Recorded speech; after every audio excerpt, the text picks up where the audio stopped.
असहयोग आंदोलन के बाद कांग्रेस अधिवेशन लगातार जनता को ऊर्जा से भरपूर और उत्साह से लबरेज रख रहे थे। इसी कड़ी में मद्रास में 1927 के कांग्रेस अधिवेशन में दो बड़े निर्णय लिए गए। साइमन कमीशन का बहिष्कार और पूर्ण स्वराज का संकल्प। दरअसल 1919 के मॉन्टेगू चेम्सफोर्ड सुधारों की समीक्षा के लिए ब्रिटिश हुकूमत ने एक आयोग बनाया।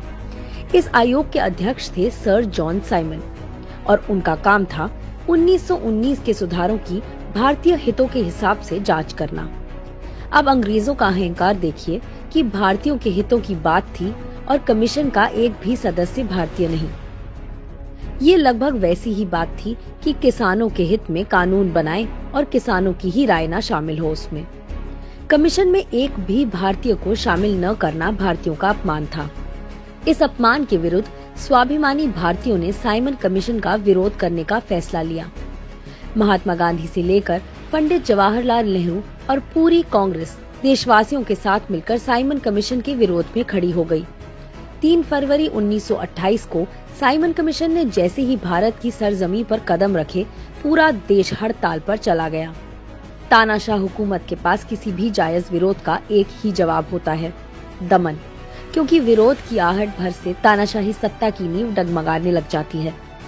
अंग्रेज हुकूमत की ऐसी ही एक लाठी ने कांग्रेस के क्रांतिकारी नेता लाला लाजपत राय की जान ले ली और लाला जी का आखिरी उद्घोष था, मेरे शरीर पर पड़ी एक एक लाठी अंग्रेजी शासन के ताबूत में आखिरी कील साबित होगी।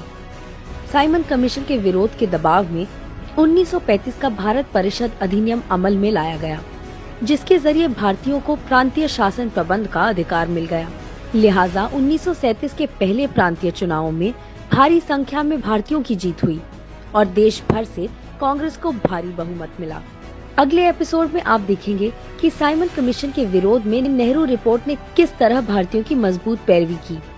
देश की हर मुश्किल घड़ी में कांग्रेस हमेशा चट्टान बनकर खड़ी रही है। जय हिंद।